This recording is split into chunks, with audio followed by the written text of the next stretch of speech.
Yo, what is up, guys? Welcome back to the BTM channel, and in today's video we are starting possibly a new series. We'll see how much you guys like this series. I thought it would be something to try out. I might as well. Basically what it is I am going to be giving you guys weekly updates on all the Bengals news you need to know. Obviously my channel is pretty much based, a little bit around the Bengals. I thought this would be a good way to, even more involve the Bengals into my channel. So this week is April 8th through the 15th. That's when I'm filming this video. It could change, but each and every week I'm gonna try to film these videos if y'all show some love, of course. So starting it off with the first news report is the Bengals re-signed Trey Flowers. Now, Trey Flowers, nothing crazy, he's never been anything crazy for the team, but he has been a key kind of like a backup, because he's a cornerback, but he's a fairly big cornerback. But obviously our cornerbacks are Mike Hilton, Awuzie, and Eli Apple, but Trey Flowers was a key piece whenever, if one of them gets hurt, or if we just want to swap one out and get more of a big body cornerback in, he's the guy to go to. And yeah, we re-signed him on a 1-year, $2 million deal. I mean, it does not get much cheaper than that in the NFL. So, can't complain about that signing at all. I mean, I think that's a good, pickup. Obviously it doesn't seem like a big deal, but quarterback is one of our weak positions. So I like that move by the Bengals. I think that was a good re-sign, I guess. As well as what happened this week was the Bengals were hosting a lot of cornerbacks and safeties for the NFL draft, one of which is Tennessee's Alontae Taylor. But yeah, he's definitely something to watch for the Bengals. Obviously, they are trying to maybe not replace Eli Apple, but I'm saying it could be helpful because obviously, we're just trying to upgrade that cornerback position. It's not bad, but it could definitely use some improvements. It definitely could. So, I not much to report on that one, but we are bringing cornerbacks in. So yeah, that's good to see. And then this is not huge news, but it is a little disappointing. Rob Gronkowski said if he were to return to the NFL, because obviously, if you guys don't know, Rob Gronkowski has not decided if he's retiring or if he's coming back or what's going on. He said that the only way he would return is if he's playing with the Bucs. So obviously, now it's been like a couple months ago.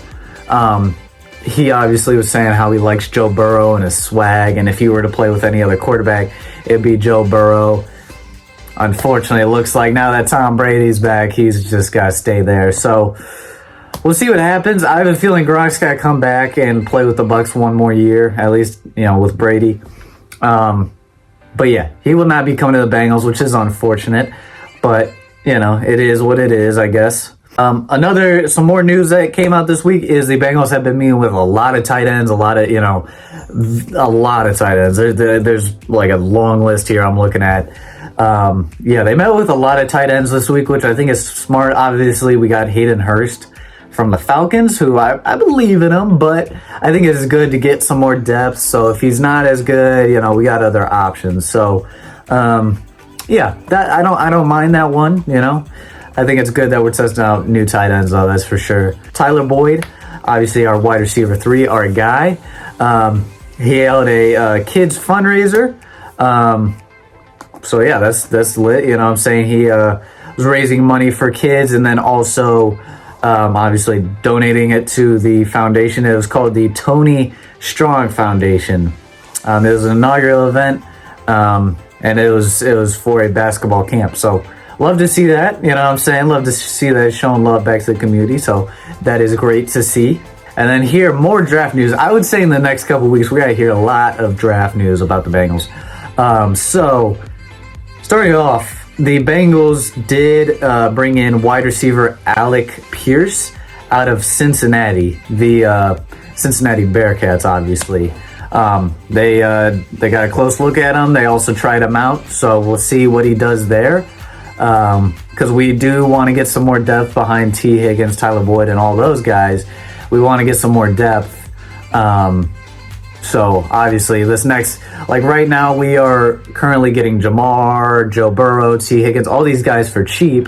But this upcoming summer, the prices are, you know what I'm saying, we're gonna have to pay these dudes. So we're trying to get some more depth in that position. So I think if we do go wide receiver, obviously you guys saw my mock draft video yesterday. It actually came out yesterday. I was talking about how we were trying out more wide receivers and stuff.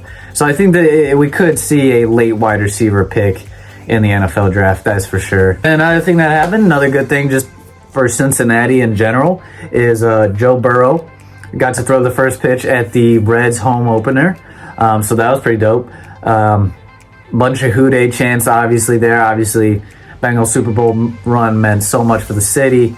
I mean, it was great to see. Zach Taylor was the catcher of the ball, so that was pretty cool. Jamar was there, T. Higgins was there, so yeah, overall just a cool thing for Cincinnati there. Love to see it. Then as well as there was a lot of buzz after a bunch of people saw T. Higgins with a cast on his arm. There was a cast on his arm at the Reds game, and everyone's freaking out like, whoa, what's going on here? Like, everyone was pretty confused. But he is okay, you know, he just has an arm sling. But yeah, he will be ready to go. I don't believe, I'm looking at this here. Okay, yeah, it says it is doubtful he will have to have surgery. He should not, it's saying how they won't have surgery. Okay, so yeah, so basically, yeah, he'll be all right. Obviously, he does not need surgery or anything. He just needs some time to rehab here, hopefully a couple months or less. But yeah, overall, just a little injury on his arm, but obviously he'll be back, ready to go. More draft news here. The Bengals have apparently they brought in 30 defensive linemen to try out. So I'm sure the Bengals this week were pretty much just trying out all types of players. But D-line, another thing I discussed during the mock draft video, how we kind of need to beef up that D-line if possible. So love to see that. You know, they are definitely trying to kind of get some more people in here and see what happens. So it's good to see. The last news of the week is pretty much that the Bengals have finally gotten the approval from the city of Cincinnati in a unanimous vote. Everybody wanted it. They will be building an indoor practice stadium for the Bengals to practice in. So that'll be nice for the players, that's for sure. So they don't got to practice in the freezing cold and whatever weather conditions. So it's good to see that. And yeah, otherwise though, that is pretty much the news of the week. Nothing huge. Obviously, I'd say the practice facility was the biggest news of the week for the Bengals.